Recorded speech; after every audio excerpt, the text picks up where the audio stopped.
When you talk about Indian history, you started 3,500 years ago with the Vedic age. But today, we know that the Iron Age in India has been traced back to 5,345 years ago. Our Chief Minister, M.K. Stalin, has proudly proclaimed to the world and based on scientific evidence validated by international labs like Beta Analytics in Florida, that Shivakalai, a small, sleepy village in Thoothukudi district, today holds within it the proof of iron smelting and usage.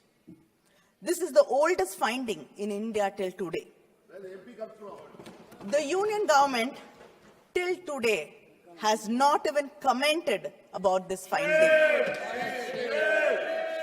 which is very important internationally.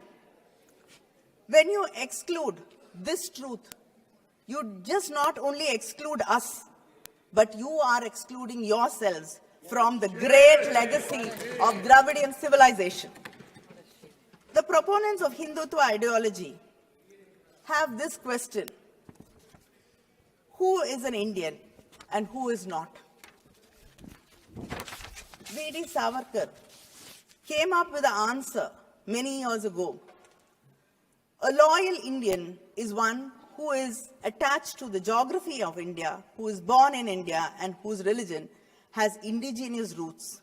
A Hindu means a person who regards this land from the Indus to the seas as his fatherland and as well as his holy land. But let me remind this House of the words of Sardar Vallabhbhai Patel, a Congress leader who you seem to have taken over and invoke frequently. In 1947, when it was suggested to him that India should be declared as a Hindu state, Sardar Patel replied, "We must not forget that there are, quote, that there are other minorities whose protection is our primary responsibility." In 1950, he stated, "Ours is a secular state." I like to underline, he said that ours is a secular state, and we cannot fashion our politics in the way of Pakistan is doing. Here, every Muslim should feel that he is an Indian citizen and has equal rights as an Indian. The government celebrates Sardar Vallabhbhai Patel. It disregards most of his fundamental principles. If you truly respect him, please protect every citizen, honor every culture, and stop selective imposition of one ideology over the rest. Building a 3,000 crore statue of unity is not paying respect to him. Please understand his words and implement it. That is true tribute to any leader.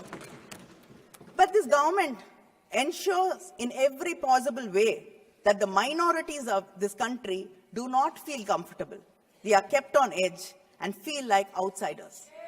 The CAA, Triple Talaq, the Work Board Bill, the Uniform Civil Code, mob lynching, and state excesses are the unending examples of how you push the minorities and make them feel threatened. In August 2019, this government revoked the autonomy of Kashmir, the only Muslim majority state in India, and made it a union territory. Around the same time, you passed a new amendment to the anti-terror law. In this amendment ensured and gave you the right to classify individuals as terrorists and promoters of terrorism. And under this law, hundreds of Kashmiri politicians, activists were jailed, civil liberties were suspended, and protests banned. A few months later, the CAA, this provided a fast track to citizenship for many minority communities. The law specified that communities which could use this law were Buddhists, Christians, Hindus, Jains, Parsis, and Sikhs. These communities made it to the list, but the Muslims were omitted despite their presence in countries where they are minorities and have been persecuted and have even suffered violent attacks. And in many of the BJP-ruled states, you've coined a term, love jihad, where adult men and women are not allowed to get married to each other because they belong to different religious groups. And your reasoning is that Hindus will become a minority in this country. India has 14% Muslim population and almost 80% Hindu population. Creating false narratives like this is your way of politics. But at least let people, individuals who have the right to make a personal choice in their private lives, let them live a life. And we've seen in most of the BJP-ruled states, mobs assault minorities while the police stand idle. I can't even say mobs assault them because in some states, the authorities themselves bulldoze Muslim homes and businesses. And lynchings cannot become widespread without atmosphere of impunity which you are ready to give. Attack on civil society groups are surging. Any voice of dissent is called anti-national. In November 2021, the National Security Advisor, Ajit Doval, told the graduating class of the National Police Academy in Hyderabad, the new frontiers of war is the civil society. The National Security Advisor tells the National Police Academy in Hyderabad that the new frontiers of war is the civil society. Since 2015, close to 17,000 civil society organizations have been denied registration or renewal. Next, the Christian NGOs are disproportionately losing their FCRA licenses.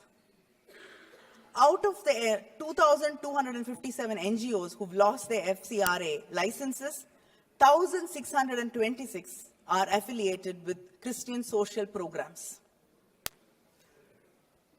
This is a targeted financial stranglehold on organizations that serve India's most vulnerable population.